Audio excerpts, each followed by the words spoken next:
नमस्कार दोस्तों, कैसे हैं आप सब। उम्मीद करते हैं कि आप सब लोग सही होंगे।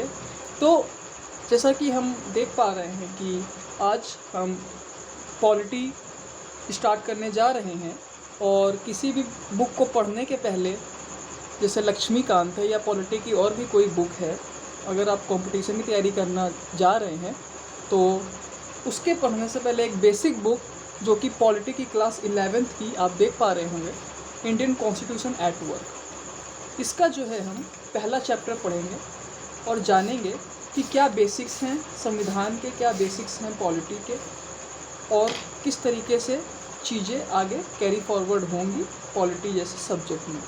तो ध्यान से सुनिएगा। और सबसे पहले आज हम डिस्कस करेंगे संविधान, पहला chapter constitution, why and how. ठीक है, तो इसमें सबसे पहले अगर आप देखेंगे इसमें, तो सबसे पहले हम इसमें ये जानेंगे कि कॉन्स्टिट्यूशन, इंडिया के कॉन्स्टिट्यूशन के बारे में थोड़ा सा हम डिस्कस कर लेते हैं। तो जो इंडिया का कॉन्स्टिट्यूशन है, तो उसमें हम सबसे पहले इसके कुछ बेसिक फीचर्स जान लेते हैं कि ये एक रिटन कॉन्स्टिट्यूशन है।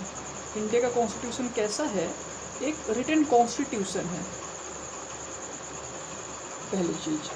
दूसरी चीज़, जैसा कि हम सभी को पता है कि इसे कॉन्स्टिट्यूएंट असेंबली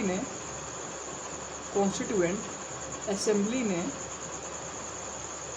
कितने दिन में बना के तैयार किए हैं? 2 years 11 months and 18 days। 2 years 11 months and 18 days। और कॉन्स्टिट्यूशन एडॉप्शन डे, जो कि बहुत ही इंपॉर्टेंट है, वो कंपटीशन में पूछी जाती है, वो क्या है? वो हमारे पास में 26 नवंबर 1949। इसके संविधान के बहुत से बेसिक पहलू जो है, जैसे सिटीजनशिप और कुछ और भी जो बेसिक हैं, वो इस दिन अडॉप्ट हो गए थे। बाकी फुल्ली हमारा कॉन्स्टिट्यूशन कब से लागू हुआ, हमारा संविधान जो है, इंडियन संविधान की मैं बात कर रहा हूँ, वो पूरी तरीके से 26 जनवरी 1950 को लागू हुआ। ठीक है, तो आते हैं अपने बेसिक पे कि संविधान, constitution, why and how. Constitution क्यों और कैसे। ठीक है, तो सबसे पहले हम जानेंगे कि why do we need a constitution. हमें कॉन्स्टिट्यूशन की ज़रूरत ही क्यों पड़ी? तो कोई भी अगर कंट्री है, कोई भी अगर स्टेट है, कोई भी अगर नेशन है, और मोर स्पेसिफिकली अगर हम स्टेट की बात करेंगे, तो उस स्टेट को रन करने के लिए, उस स्टेट को सुचारू रूप से चलाने के लिए हमें जो ज़रूरत पड़ेगी, हमें कुछ सेट ऑफ इंस्ट्रक्शंस की ज़रूरत पड़ेगी। किसकी ज़रूरत पड़ेगी? हमें कुछ सेट ऑफ इंस्ट्रक्शंस की ज़रूरत पड़ेगी, जिससे कि वो सोसाइटी में लॉ एंड ऑर्डर बना रहे, उसके कस्टम्स का और ट्रेडिशंस का भी हम ध्यान दें, प्लस उसको अच्छे तरीके से चलाने के लिए, सुचारू रूप से चलाने के लिए we must have what? Specific set of instructions. तो why we need constitution? We need constitution because of the specific set of instructions to run a state properly. ठीक है, ये हमने जाना। अब हम बात करेंगे, क्या बात करेंगे? अब हम बात करेंगे कि what are the features of the Indian Constitution and why we need a constitution। तो सबसे पहले अगर हम बात करें तो constitution why we need constitution because it allows coordination and assurance between the people in the society। सबसे पहले कुछ हमें वहाँ पे बेसिक एश्योरेंस, बेसिक कोऑर्डिनेशन, कोई भी सोसाइटी है, तो जैसे हम भारत की बात करें तो भारत एक बहुत ही कॉम्प्लेक्स सोसाइटी है। तो यहाँ पे इस सोसाइटी को रन करने के लिए हमारे पास में कुछ एक इंस्ट्रक्शंस, कुछ एक क्राइटेरिया होना चाहिए, जिससे कि उसमें हार्मोनी बनी रहे। इस वजह से पहला फीचर हो जाएगा कॉन्स्टिट्यूशन का, because it allows coordination and assurance. पहला चीज़। अब अगर आप यहाँ पे देख पा रहे हो तो यहाँ पे बहुत ही स्पेसिफिकली ये डिफाइन है कि every individual would be insecure simply because they would not know what members of this group could do to each other, who could claim rights over what? Any group will need some basic rules that are publicly promulgated and known to all members of that group to achieve a minimal degree of coordination. If citizens have no assurance that others will follow these rules, they will themselves have no reason to follow these rules. So, the first and foremost function of the Constitution is to provide a set of basic rules that allow for minimal coordination among members of a society. Simple सा कहने का मतलब ये है कि संविधान का पहला function, what is the first and basic function of the Indian constitution, it provide us a set of basic rules that allow minimal coordination among members of a society. As we know, in Indian society there are various sects living. For example, Hindus are there, Muslims are there, Christians, Sikhs, Jain, Parsi. So in the similar way, this allows us some basic set of instruction and rules for the minimal coordination. ठीक है. Now coming on the second function of the constitution, specification of decision making powers.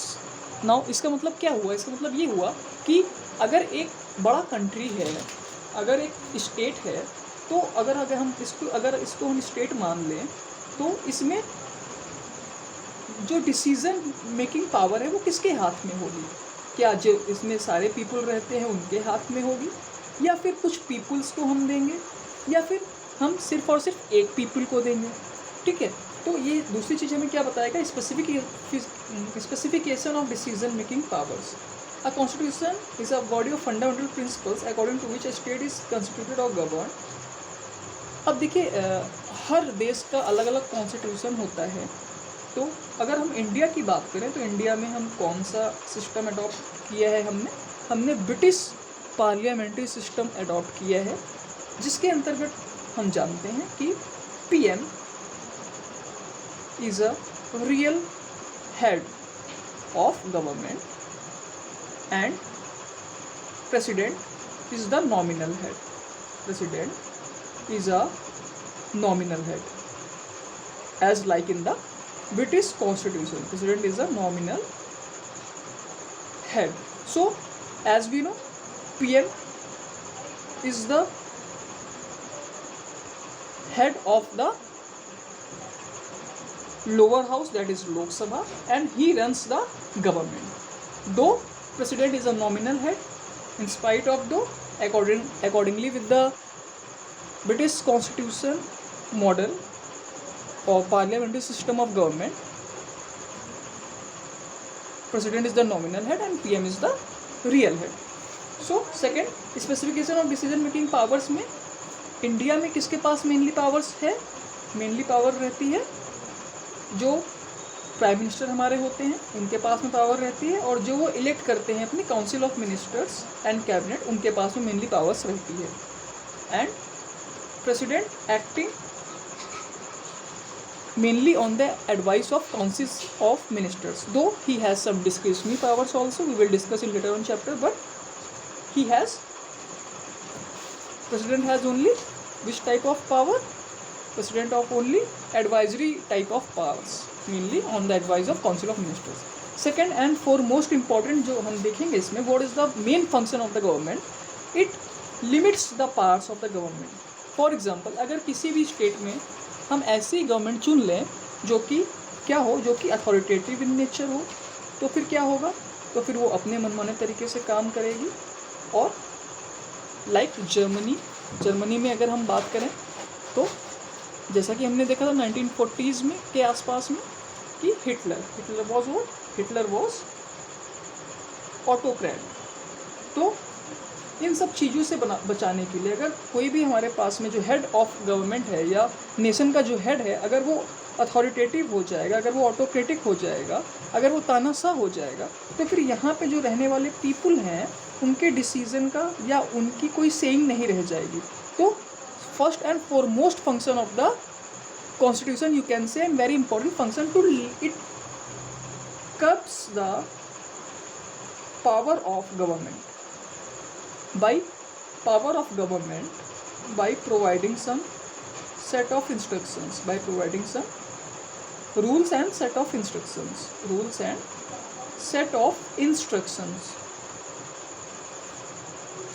तो third function में देखा क्या, limitations on the powers of government, and this is very important. अगर आप देखेंगे UPSC में भी कई बार सिर्फ और सिर्फ इसी थीम पे आया है क्वेश्चन, और पीसीएस में भी आया है कि what is the main function of the constitution, it limits the power of the government.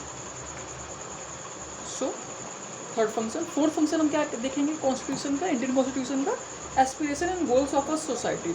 If हम अगर किसी भी स्टेट में हैं तो वहाँ के जो लोग हैं उनकी कुछ एस्पिरेशंस होंगी, उनके कुछ कर्तव्य होंगे, और स्टेट के भी कुछ कर्तव्य होंगे दो लोगों के प्रति। अगर ये पीपुल हैं तो इनके प्रति भी लोगों के कुछ कर्तव्य होंगे और लोगों की एस्पिरेशन होगी। Okay, everyone wants 3 basic things, what are education, health and standard of living. तो everyone wants, so it also helps in aspiration and goals of a society. For example अगर हम बात करें आर्टिकल 19, जो कि हमें क्या देता है इंडियन कॉन्स्टिट्यूशन में, right to speech and expression. तो इसके अंतर्गत हम क्या देख पा रहे हैं कि ये हमें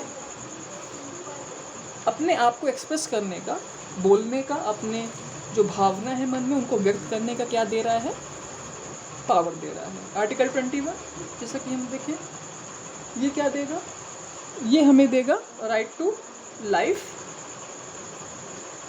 right to life with dignity. ध्यान दीजिएगा यहाँ पे क्या है, विथ डिग्निटी,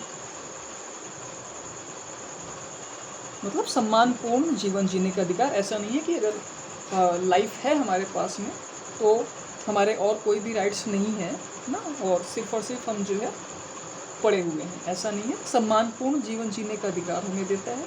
और भी कई आर्टिकल्स हैं, उनकी चर्चा हम बाद में करेंगे, बट बेसिकली हम फोर्थ फंक्शन की बात करें जो कि क्या है, aspiration and goal of a society.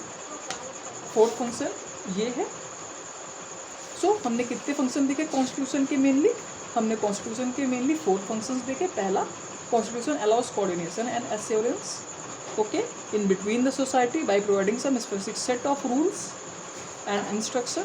Second हमने क्या देखा, हमने देखा who will lead the nation, who has the power to make decision. So as we know India is a parliamentary form of government. So यहाँ पे किसके पास में मेनली पावर होती है, mainly power lies in the prime minister who is the head of the government. ठीक है, third function हमने क्या देखा, थर्ड फंक्शन में देखा एंड मोस्ट इंपॉर्टेंट फंक्शन देखा, limitation on powers of government. Okay, it provide various rules and curbs the power of the government, ताकि government क्या ना हो पाए, गवर्नमेंट तानाशाह ना हो पाए। फॉर एग्जांपल इसके क्या एग्जांपल हम देख सकते हैं, जैसे हमारे इसमें देश में लीडर ऑफ अपोजिशन है इसके सबसे अच्छे एग्जांपल।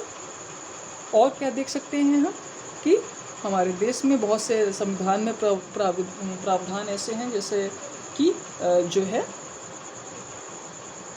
प्रेसिडेंट है या फिर प्राइम मिनिस्टर है मनमानी नहीं कर सकते हैं, वो भी नियम के दायरे में आएंगे। चौथा मोस्ट इम्पॉर्टेंट फंक्शन में क्या देखा कि the constitution has a power to fulfil the aspiration and goals of a society by giving specific rules and regulations. Like हमने आर्टिकल्स देखे, article 19, article 21 and there are various articles, but here mainly we are discussing only the important articles, okay, for discussing this aspiration and goals of a society. ये हमने देखा।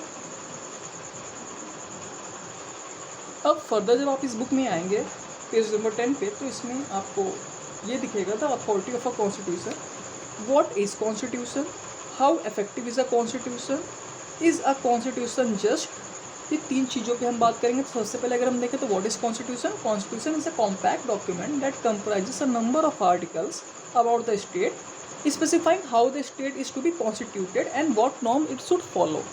Okay, so क्या कह रहा है constitution, क्या होता है, एक डॉक्यूमेंट है, रिटन डॉक्यूमेंट है जिसमें क्या होते हैं, आर्टिकल्स, संविधान होते हैं, अनुच्छेद होते हैं, माफ़ कीजिएगा अनुच्छेद होते हैं, और कुछ इसमें स्पेसिफिक सेट ऑफ रूल्स होते हैं जो कि हमें फॉलो करने होते हैं। ठीक है, उसके बाद में देखिए मैं आपको मेन चीज़ें यहाँ पे बता रहा हूँ, इसमें बहुत डिटेल में भी चीज़ें लिखी हुई हैं, उनको मैं नहीं बता रहा हूँ, मैं सिर्फ और सिर्फ मेन चीज़ें क्लैरिफाई कर रहा हूँ आप लोगों को कि क्या क्या चीज़ें इसमें हैं और क्या क्या क्रक्स आप निकाल सकते हैं। ठीक है, सेकेंड, मोड ऑफ प्रोमलगेशन हेडिंग इसमें है। ये क्या बता रहा है, ये बता रहा है दिस फर्स्ट हुआ how a constitution comes into being. So basically हम जानते हैं कॉन्स्टिट्यूशन कैसे आया था, जैसे कि कैबिनेट मिशन आया था, उसके बाद में जब देश आज़ाद हुआ था तो by the Indian independence act 1947 18 जुलाई 1947 को ब्रिटिश पार्लियामेंट में कानून जो था ये लागू हो गया था। ये मतलब इस पे जो है प्रेसिडेंट के साइन हो गए थे ब्रिटेन की पार्लियामेंट में। फिर 22 अगस्त 1947 को हमें स्वतंत्रता मिल गई। उसके बाद में फिर क्या हुआ, उसके बाद में after that constituent assembly okay takes a charge to make a constitution of India and there are various peoples and various freedom fighters I can say okay plays a huge role in making the Indian constitution correct, because this is not a easy task of making a constitution. Dr. B.R. Ambedkar, B.N. Rao, okay, K. Munshi, Rajendra Prasad, Nehru, okay, there are so many peoples who had give their immense intelligence and power in making this constitution. ठीक है, और मैंने starting में बता दिया था कितने दिन में, 2 साल 11 महीने और 18 दिन में हमारा संविधान बनके तैयार हुआ था। अब देखिए कुछ इसमें अगर हम देखें तो और भी आगे दिया हुआ है। फॉर एग्जांपल ये हेडिंग्स हैं, तो ये मैं नहीं बता रहा हूँ, बहुत ज़्यादा काम मुझे नहीं लग रही हैं। मैं मेनली बता रहा हूँ कहाँ से आपका क्वेश्चन फ्रेम हो सकता है और क्या बेसिक है चीज़, इनको पढ़ के आप जो है जब दोबारा से इस बुक को पढ़ के जब आप लक्ष्मीकांत पढ़ेंगे तो फिर आपको कितनी हेल्प होगी।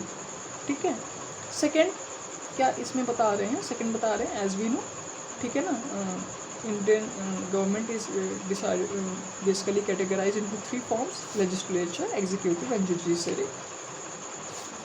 Okay, after that they are saying some telling about the cabinet mission. Okay, the major portion of Indian constitution has been derived from the Government of India Act 1935.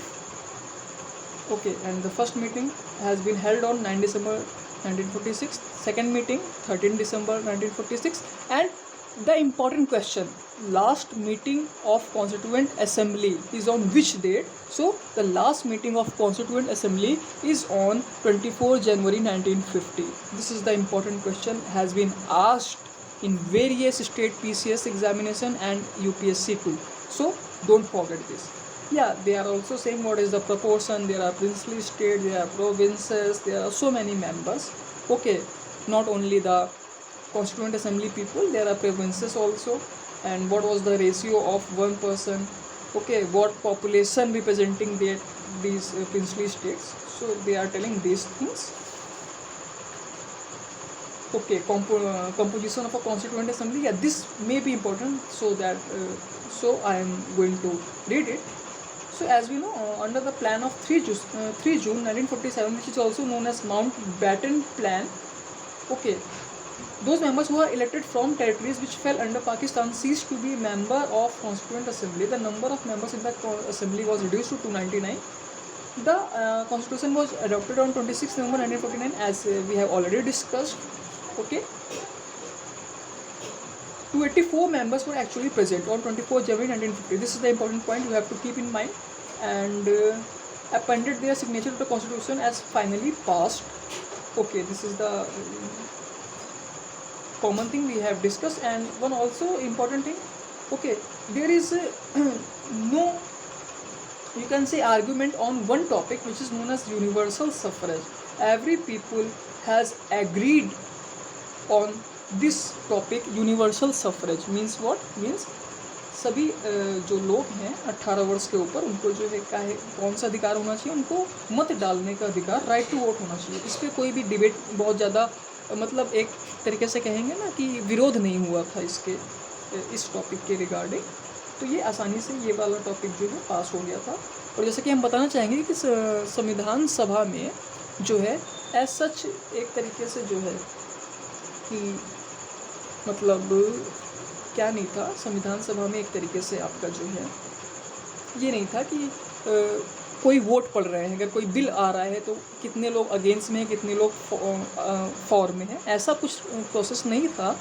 वहाँ पे प्रोसेस ये था आपका कि अगर कोई भी बिल आता था तो उस पर डिस्कशन होता था, चर्चा होता था, और अगर कोई असहमति बनती थी उस पर, तो फिर वहाँ पे उन चीज़ों के रिगार्डिंग भी डिस्कशन होता था। लेकिन ऐसा नहीं था कि कोई बिल आया तो उस पर इतने लोग अगेंस्ट में हैं, इतने लोग फॉर में हैं, अगर फॉर में ज़्यादा हैं तो वो बिल पास हो गया, अगेंस्ट में ज़्यादा हैं तो वो बिल पास नहीं हुआ, या वह संविधान में नहीं लिखा गया, ऐसा नहीं था। कंसेशन से एक तरीके से डिस्कशन होता था और फिर एक राय बनती थी, फिर वो माना जाता था कि ये संविधान में ये रहेगा कि नहीं, ठीक है। और फिर जब हम आगे आएँ तो ये भी एक इम्पॉर्टेंट चीज़ इसमें बता रहे हैं कि असेंबली है 28 members from the scheduled caste, so keep remember this point also, ठीक है। Now at the last they are saying procedures, okay, there are 8 major committees on different subjects.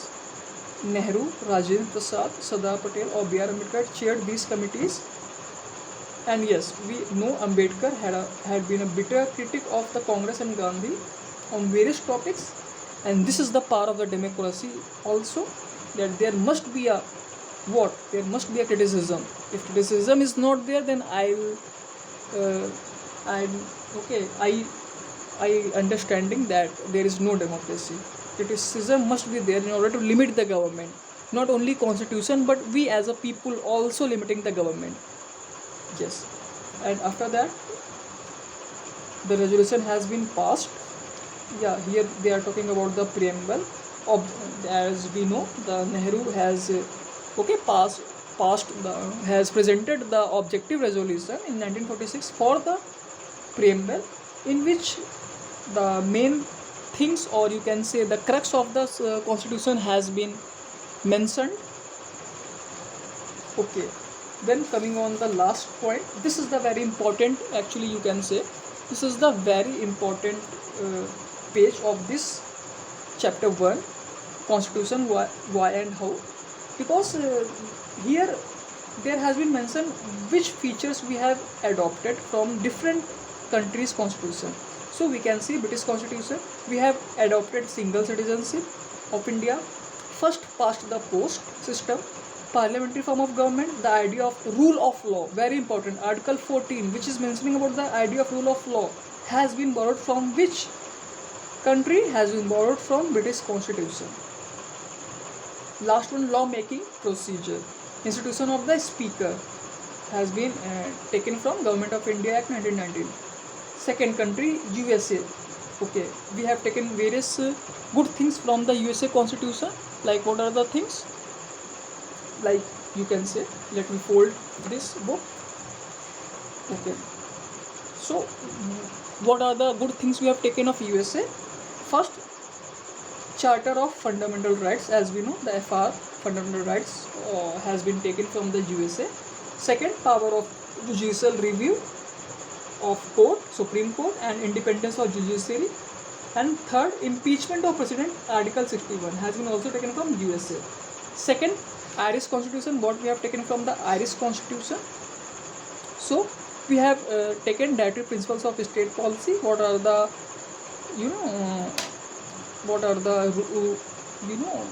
liabilities of the state in making any of the bill.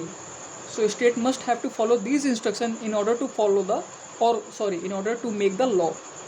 And what we have taken from French Constitution, principles of liberty, equality and fraternity. And Canadian Constitution, what we have taken, a quasi federal form of government, a federal government system with a strong central government, and the idea of residual powers. Okay, I'll tell you in detail what are the residual powers. And the foremost thing is also we have taken from the Canadian Constitution, the post of the governor. The post of the governor which we are seeing, okay, in the states is taken from the Canadian Constitution. And the thing which is not mentioned, Russia means USSR. Okay, the thing which we have taken from USSR is fundamental duties. Currently we have 11 fundamental duties. And from Australia we have taken various important things. So keep remember, we have taken joint sitting